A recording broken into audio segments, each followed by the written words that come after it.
नमस्कार, स्वागत है फिर से आप सबका आज के इस दूसरी संशोधित संपादक के विश्लेषण की चर्चा में जो ग्रोथ फंड यूपीएससी द्वारा प्रायोजित है। दरअसल आज इस चर्चा में भी हम लोग टाइम्स ऑफ इंडिया के लेख के बारे में ही देखने वाले हैं। जैसे हमने प्रथम सत्र में भी देखा, उसमें भी हमने जो कुछ इनपुट लिया था वो टाइम्स ऑफ इंडिया से ही था, और इस सत्र में भी जो हम लोग इनपुट लेने वाले हैं यानी कि जो लेख रहेगा वो टाइम्स ऑफ इंडिया से ही होगा।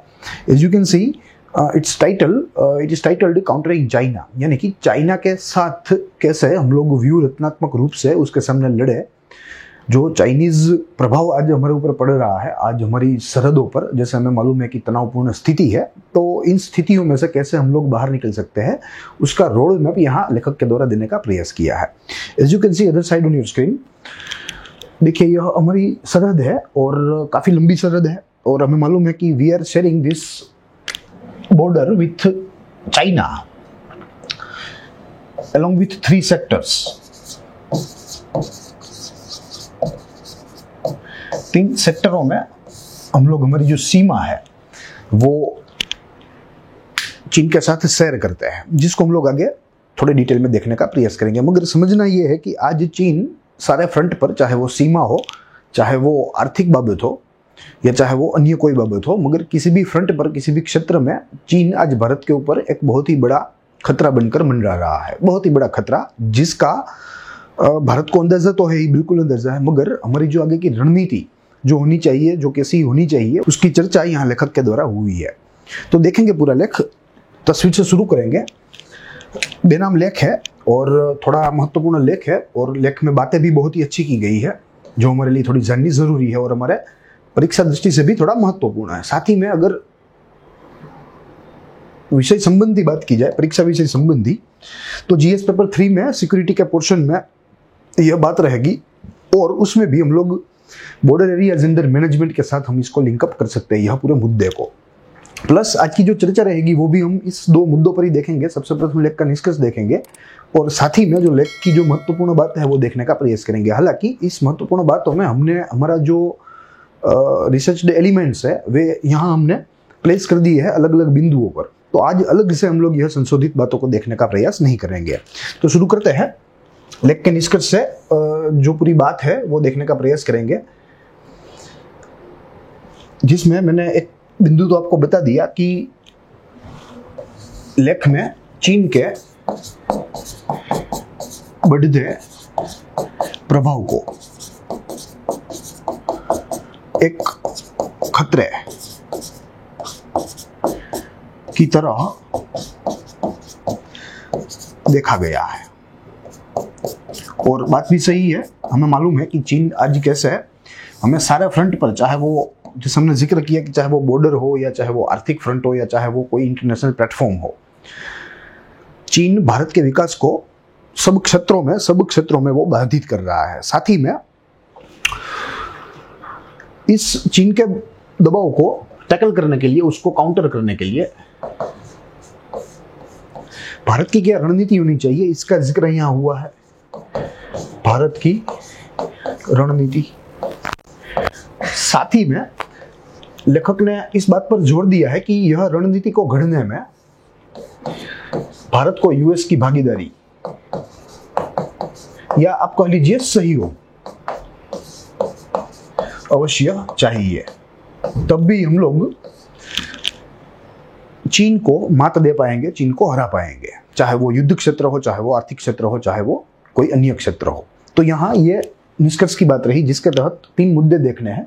सबसे प्रथम चीन के बढ़ते प्रभाव को लेखक के द्वारा एक चुनौती या एक खतरे के रूप में देखा गया है। साथ ही में भारत की रणनीति क्या होनी चाहिए काउंटर, उसकी भी यहाँ थोड़ी चर्चा की गई है, और इस रणनीति में कौन सा देश हमें भरपूर रूप से मददरूप साबित हो सकता है उसका भी यहाँ नाम, यानी कि यूएस नामक देश जो है, यूनाइटेड स्टेट्स, जो आज विश्व की महासत्ता है। हालांकि इसमें भी अब डिबेट है, मगर अगर आंकड़े देखें तो हम लोग निष्कर्ष निकाल सकते हैं कि यूएस जो है वो फार मोर बिग है, बहुत ही ज्यादा महाकाय है देश। तो इसी की वजह से हम लोग इसे एक महासत्ता के तौर पर देख सकते हैं, उसे बोल सकते हैं।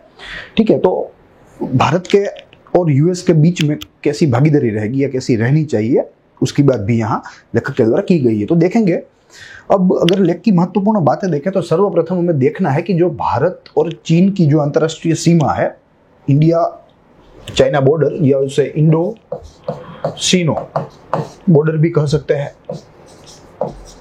वो हमें मालूम है कि 5 राज्यों में पड़ती है। भारत के 5 राज्य बहुत ही एलिमेंट्री है, मैं यहाँ 5 के नाम लिखूंगा नहीं, मात्र मैं बोल ही दूंगा कि जम्मू कश्मीर से शुरू होते हुए जम्मू कश्मीर, हिमाचल, उत्तराखंड, फिर सिक्किम और बाद में अरुणाचल प्रदेश। तो ये 5 राज्यों के साथ हम लोग शेयर करते हैं इंटरनेशनल बॉर्डर चाइना के साथ। ये एक बात हुई। अब इन 5 राज्यों के क्षेत्रों को 3 भागों में विभाजित कर दिया गया है। 3 भागों में विभाजित। जैसे आप लोग अपनी स्क्रीन पर देख रहे हैं कि ये 3 भाग है, जिसमें से जो एकदम वेस्टर्न साइड का भाग है उसे वेस्टर्न सेक्टर कहा जाता है, जिसमें सियाचिन ग्लेशियर वगैरह जम्मू कश्मीर का जो पोर्शन है वो उसमें पड़ता है। और उसकी जो लंबाई है वो सीमा की, वेस्टर्न सेक्टर की, वो 1570 किलोमीटर, यानी कि 1570 kilometre long border in the western sector. फिर बाद में सेंट्रल सेक्टर आएगा जिसमें 545 किलोमीटर की लंबाई है, जिसमें हिमाचल और उत्तराखंड के राज्य आएंगे। और आगे ईस्टर्न सेक्टर आएगा जिसमें सिक्किम से लेके अरुणाचल प्रदेश तक की सीमा की बात की गई है। इसकी लंबाई 1325 किलोमीटर है। यहाँ हमें एक बात नोंद करनी है कि ये जो 1325 किलोमीटर है वो भूटान को छोड़ के है, इट इज एक्सक्लूडिंग भूटान। ठीक है, तो ये हमारी सीमा की ही बात है। तो ऐसे इस 3 क्षेत्रों के तहत हमने हमारी भारत और चाइना की जो अंतर्राष्ट्रीय सीमा है उसको प्रशासनिक सहूलियत के लिए उसे विभाजित कर दिया है। फिर अगर आगे देखें तो हमें मालूम है कि चीन जो है वो निरंतर भारत के ऊपर दबाव डाल रहा है, और उसमें LAC बहुत ही अहम उदाहरण है। जो स्टैंड ऑफ पिछले वर्ष से शुरू हुआ था, वैसे तो निरंतर चल रहा है फ्रॉम 1962, मगर रिसेंट बात करें तो गलवान वैली क्लासेस से यह पूरा जो संघर्ष है वो शुरू हुआ था, वो आज दिन तक चल रहा है, जिसके तहत चीन अलग अलग क्षेत्रों में, जैसे हमने वेस्टर्न देखा, सेंट्रल देखा, ईस्टर्न देखा, तो इन क्षेत्रों में अलग अलग रूप से भारत के ऊपर दबाव डाल रहा है, जो भारत के लिए सुरक्षा चुनौती है। भारत की सुरक्षा चुनौती। हमें मालूम है कि कैसे भारत पहले तिब्बत के साथ जुड़ा हुआ था, मगर चीन तिब्बत को पूरा निगल गया। तो अब भारत जो है वो सीधा चीन के कांटेक्ट में आ गया है, सीधा एक्सपोजर हो गया है। तो ऐसे मामलों में भारतीय जो सेना है वो एक बहुत ही अच्छी नीति जो है घड़ रही है, उसको फॉर्म कर रही है। टिल डेट वो पाइपलाइन में है, मगर वो जल्द से जल्द लागू होगी। और ये नीति क्या रहेगी? ये नीति रहेगी कि जो भारतीय सेना के अफसर है, भारतीय सेना के अफसर, उन लोगों को विशेष तालीम दी जाएगी, स्पेशल ट्रेनिंग।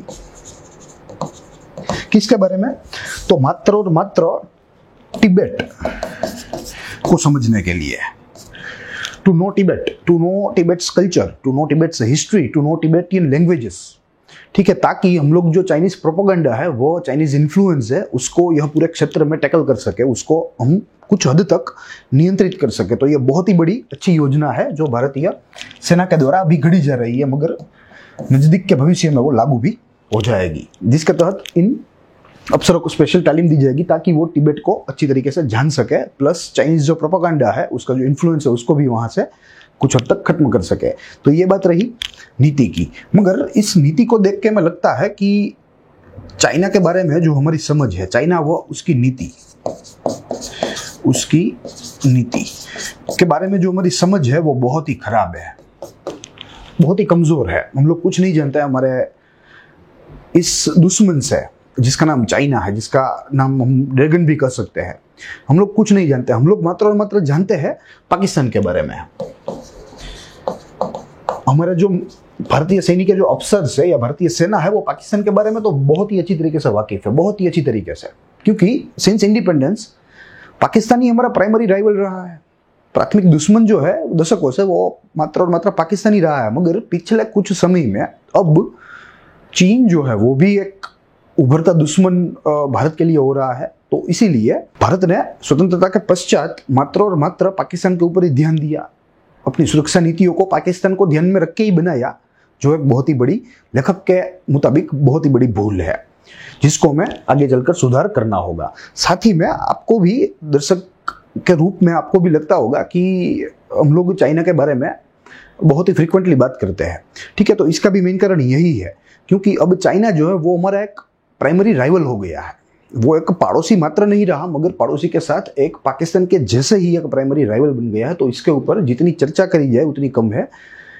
ऐसे दुश्मन देशों के बारे में जितना जाना जाए उतना हमारे फायदे में है।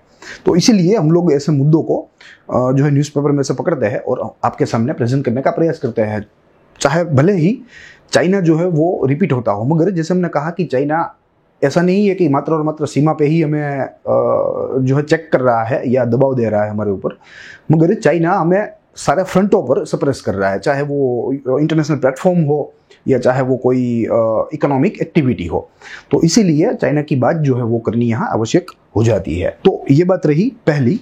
प्लस अगर आगे देखें तो जैसे मैंने बताया कि हमारा जो प्राथमिक राइवल था आज दिन तक वो पाकिस्तानी था, तो हमारा ध्यान ही चीन की तरफ कभी नहीं पड़ा कि वो भी एक हमारा दुश्मन हो सकता है। हमें भी उसे टैकल करने के लिए रणनीतियाँ बनानी होंगी, उनको टैकल करने के लिए हमें तालीम लेनी होंगी। ठीक है, तो ये एक प्रकार का आप कह सकते हैं पॉलिसी मैन्यूवरिंग लूपहोल इसे कह सकते हैं। जो नीतियां जो घड़ी जाती है उसमें जो त्रुटियां रहती है, ये एक प्रकार की ऐसी त्रुटियां हैं। साथ ही में 2000 के दशक में यानी कि 2000 के वर्ष में ही माउंटेन स्ट्राइक कॉर्प्स को गठन करने की बात यहां की गई थी। इनफैक्ट गठन भी की गई। ईयर 2000 माउंटेन स्ट्राइक कॉर्प्स, ये पहाड़ विशेष की सेना है जो मात्र और मात्र पहाड़ी इलाकों में लड़ने के लिए जो है उसको तालीम दी जाती है, तालीमबद्ध होती है। और इसको मात्र और मात्र हिमालय सीमा के ऊपर तैनात करने के लिए ही या करने के उद्देश्य से ही इसका गठन किया गया था। मात्र और मात्र हिमालयन सेना, अन्य सीमाएं नहीं।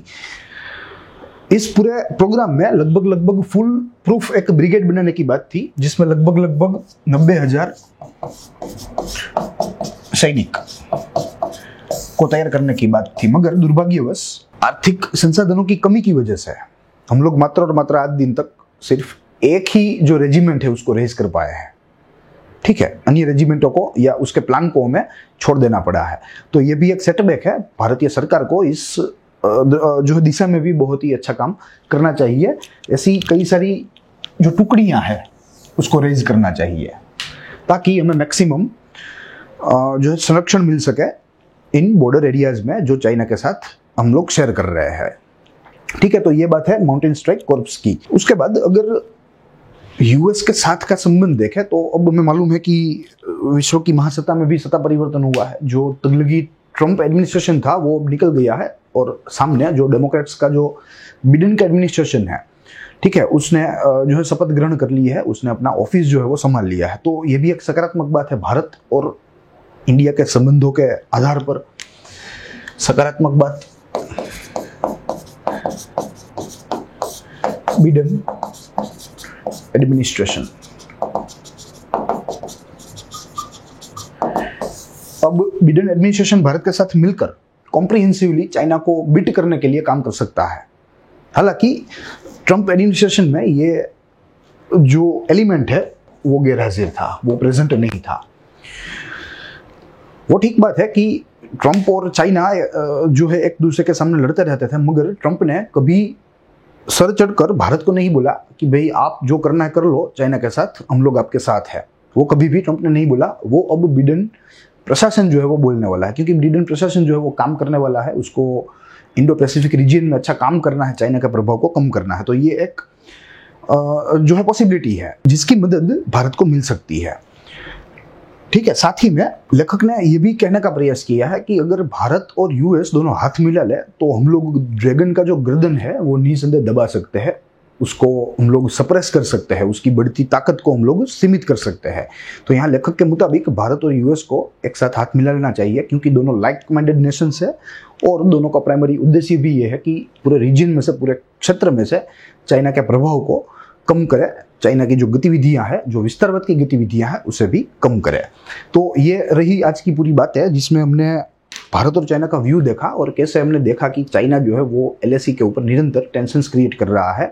दोनों देशों के बीच में जो है मिलिट्री फ्रंट पे कई बार संघर्ष भी हो चुका है।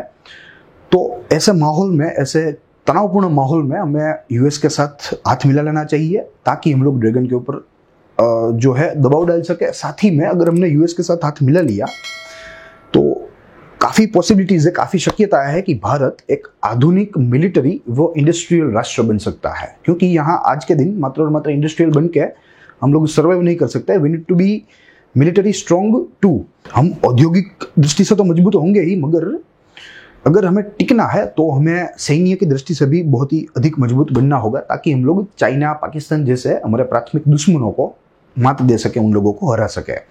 तो आज की इस चर्चा में हमने कई सारे पहलू देखे, जिसमें भारत चाइना के इस संबंध को देखा, जिसमें US की भागीदारी कैसे भारत को फायदा दिला सकती है वो भी बात की। साथ ही में जो माउंटेन स्ट्राइक कॉर्प्स है उसके बारे में देखा, प्लस उनको आगे कैसे डेवलप करा जाए और कैसे वे हमको उपयोगी हो सकते हैं, इत्यादि चीजों पर बात की। I hope you enjoyed the lecture. हम लोग मिलेंगे अगले दिन अगले संपादकीय लेख के साथ, अगले संशोधन के साथ। तब तक के लिए देखते रहिए ग्रोथ मोड UPSC। स्वस्थ रहिए, खुश रहिए।